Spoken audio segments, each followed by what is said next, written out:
A pergunta que travou os teólogos adventistas.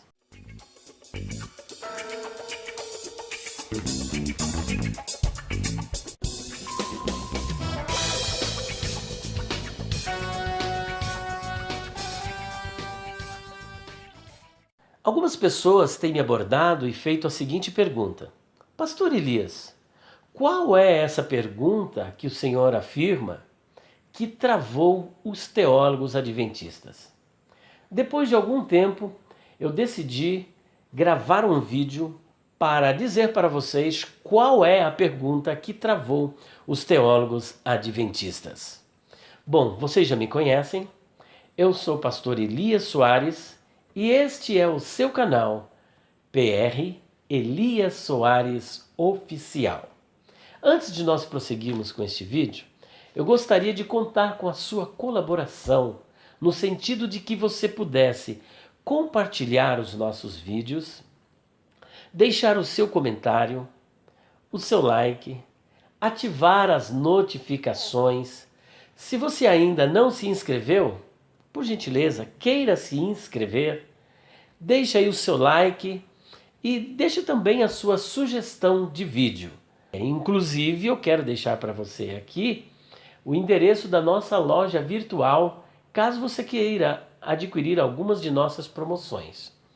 www.livrariadopastorelias.com.br. Caso você queira falar conosco ou receber pelo correio ou interagir conosco, nós temos um telefone da nossa livraria, que inclusive nós temos também uma livraria física, Rua Conde de Sarzedas, número 160, loja 27, fica no bairro da Liberdade, em São Paulo.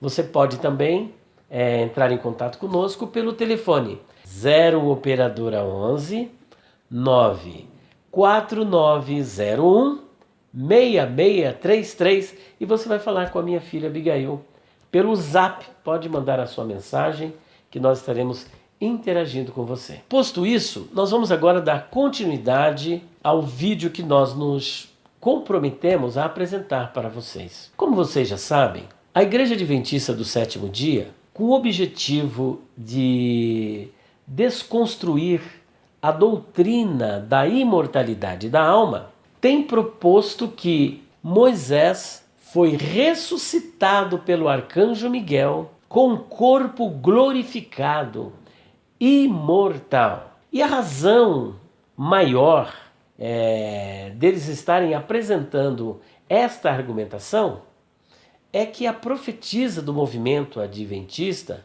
que segundo eles é detentora do espírito de profecia, em seus livros, em especial no livro Primeiros Escritos, página 164, ela faz a defesa desta suposta ressurreição de Moisés. Eu vou fazer aqui a leitura do livro Primeiros Escritos, da senhora Ellen G. White, aqui na página 164, onde ela afirma esta ressurreição de Moisés. Vamos ler então. Aqui diz o seguinte no início: pela sua transgressão, Moisés veio a ficar sobre o poder de Satanás, o domínio da morte. Tivesse ele permanecido firme, e o Senhor o teria levado à terra prometida, e o teria então trasladado para o céu sem ver a morte. Interessante. Agora aqui mais abaixo, ela diz o seguinte: Moisés passou pela morte, mas Cristo desceu e lhe deu vida antes que seu corpo visse a corrupção. Satanás procurou reter o corpo, pretendendo-o como seu, mas Miguel ressuscitou Moisés e levou-o ao céu. Olha que interessante, porque no começo ela diz, olha, Moisés passou pela morte, mas Cristo desceu e lhe deu vida, antes que seu corpo visse a corrupção.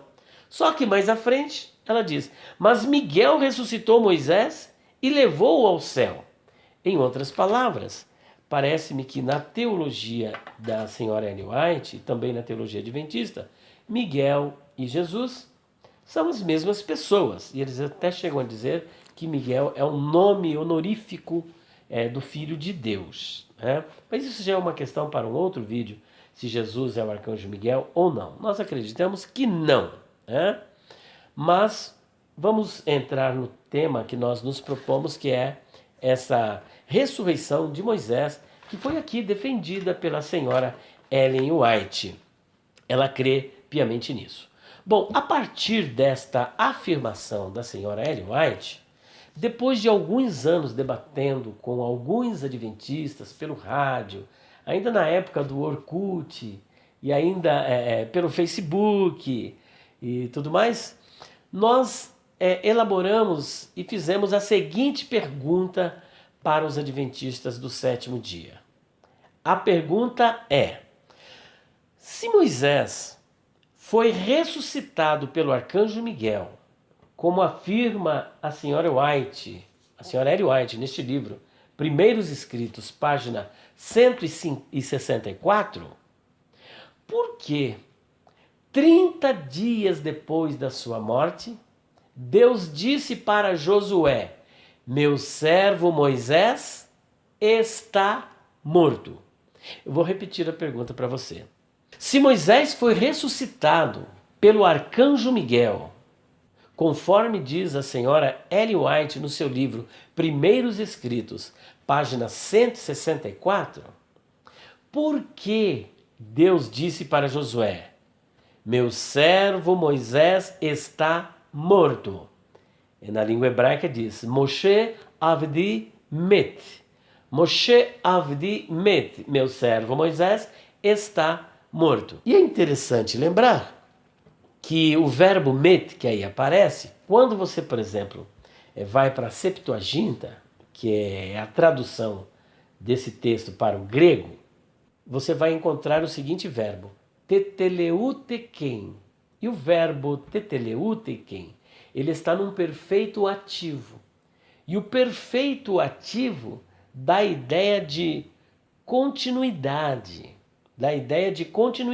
Em outras palavras, significa: meu servo Moisés morreu e continua morto. Porque ele une o aoristo, que é um aspecto do verbo que está no passado, com o presente contínuo, dando a ideia então que o fato aconteceu no passado, mas a sua duração persiste até o momento em que o livro foi escrito. Ou seja, 300 anos antes de Cristo, a Septuaginta foi escrita. E nesta época eles fizeram a tradução, mostrando que ainda até aquele momento Moisés não havia sido ressuscitado. Só que lá nós vimos que ela afirmou que antes que seu corpo visse a corrupção, Moisés foi ressuscitado. Inclusive, ela afirma nos seus livros que ele foi ressuscitado com um corpo glorificado, imortal. Então, essa é a nossa questão. E vamos ver esse texto que nós estamos falando, em que Moisés realmente, depois de 30 dias, Deus disse para Josué que ele já estava morto. Primeiro nós vamos ler o texto de Deuteronômio capítulo 34 e o versículo de número 5. Primeiro provando que ele realmente morreu. Lá diz assim, olha: assim morreu ali Moisés, servo do Senhor, na terra de Moabe, segundo a palavra do Senhor. Este o sepultou num vale, na terra de Moabe, defronte de Bet-peor, e ninguém sabe até hoje o lugar da sua sepultura. Então que ele morreu é um fato, tanto o versículo 5 quanto o versículo 6 apontam para essa realidade. E o versículo 8, como fala? Os filhos de Israel prantearam Moisés por 30 dias nas campinas de Moabe. Então se cumpriram os dias do pranto do luto por Moisés. Ou seja, como é que você vai prantear por uma pessoa que está viva?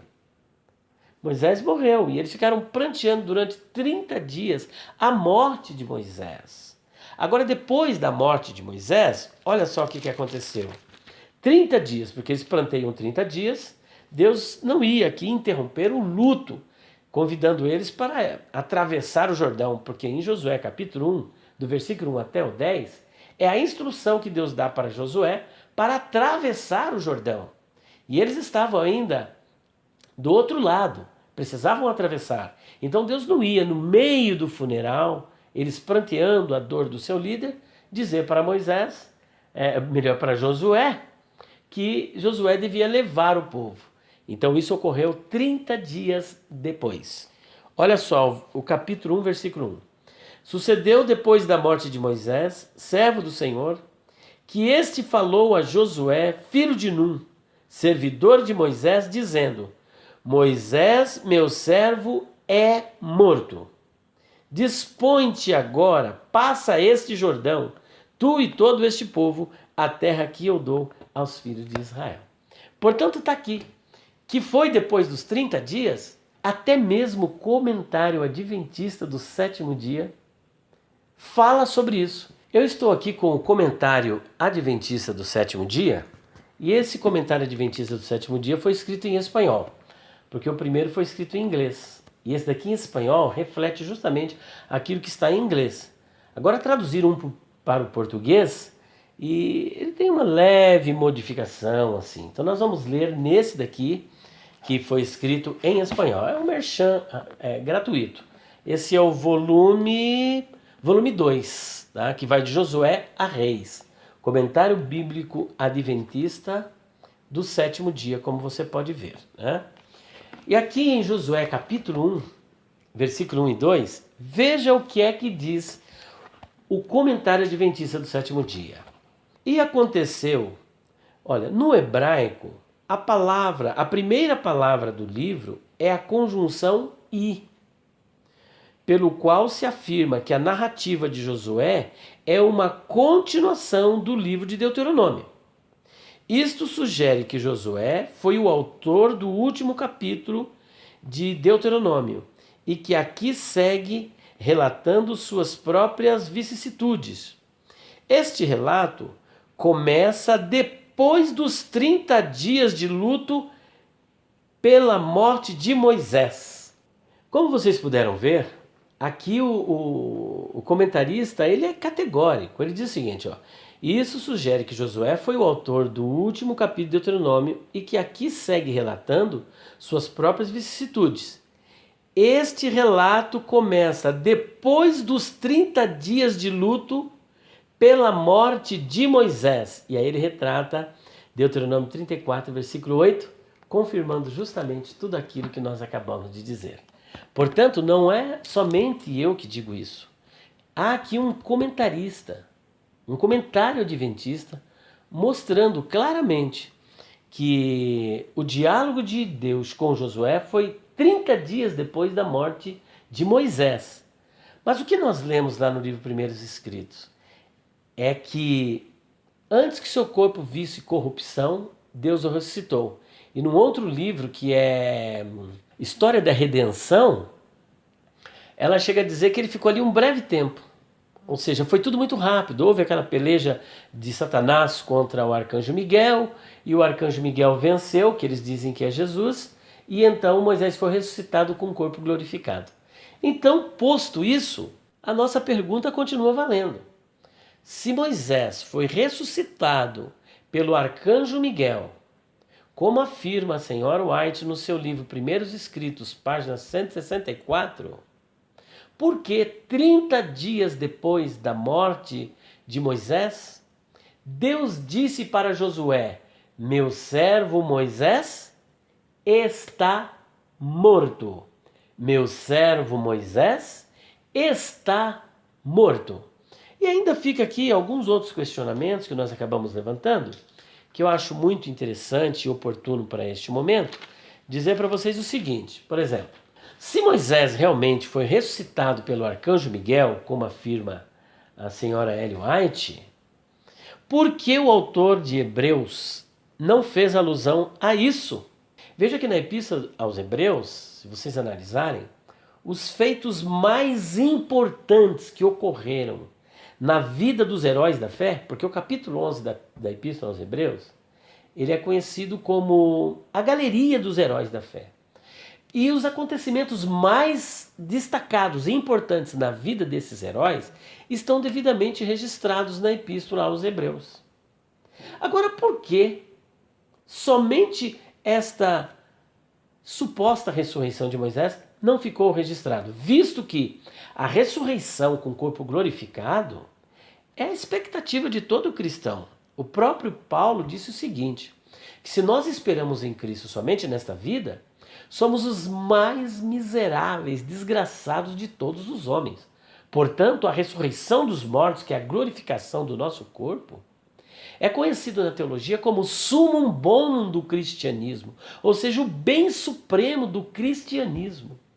E Moisés, de acordo com a senhora Ellen White e a confissão adventista, ele alcançou esse objetivo.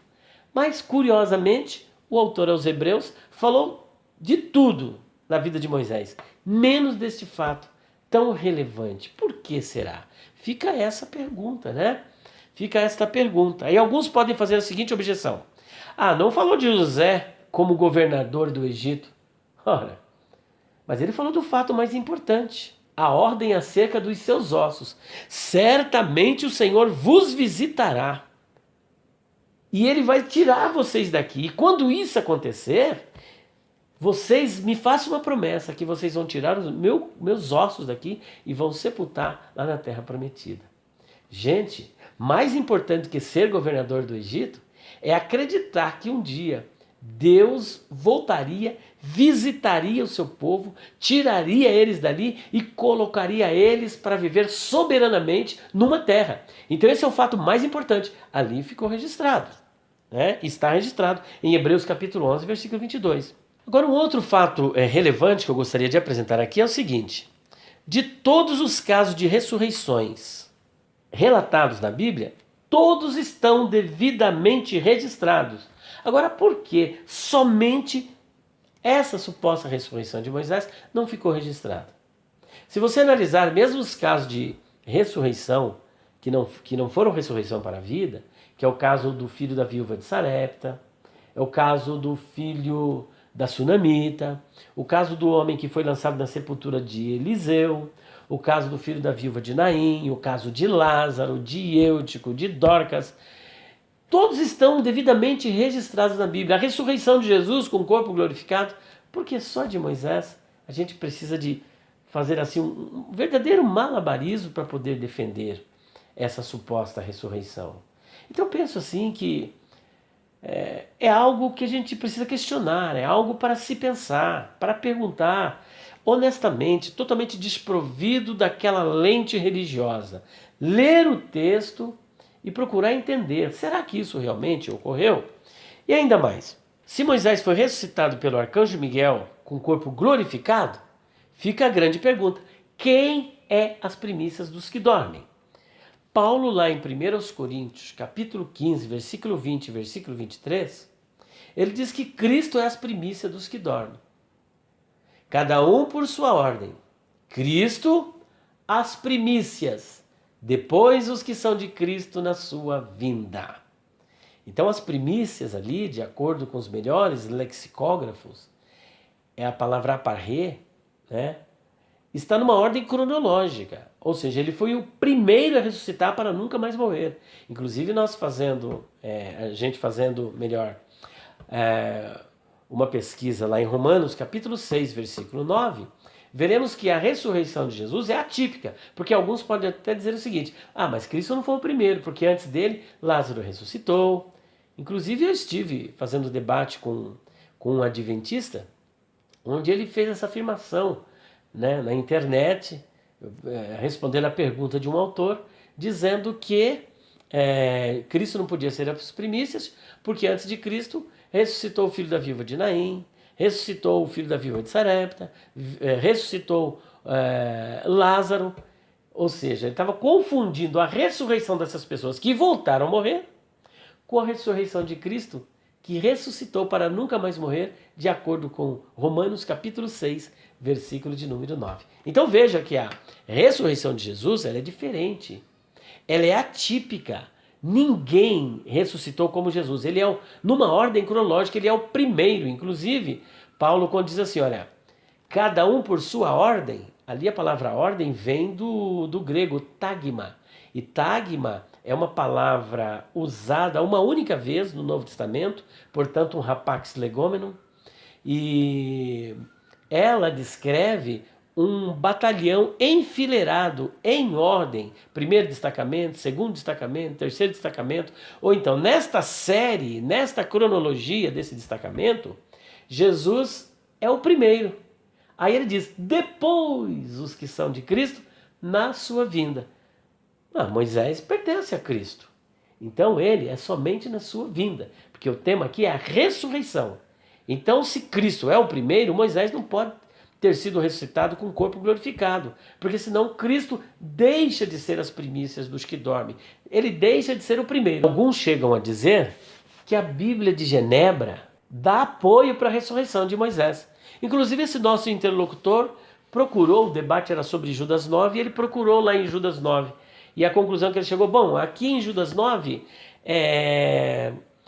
não dá base, e ainda disse assim, mesmo que a Bíblia não fale, ora, Judas 9 não dá base e a Bíblia não fala.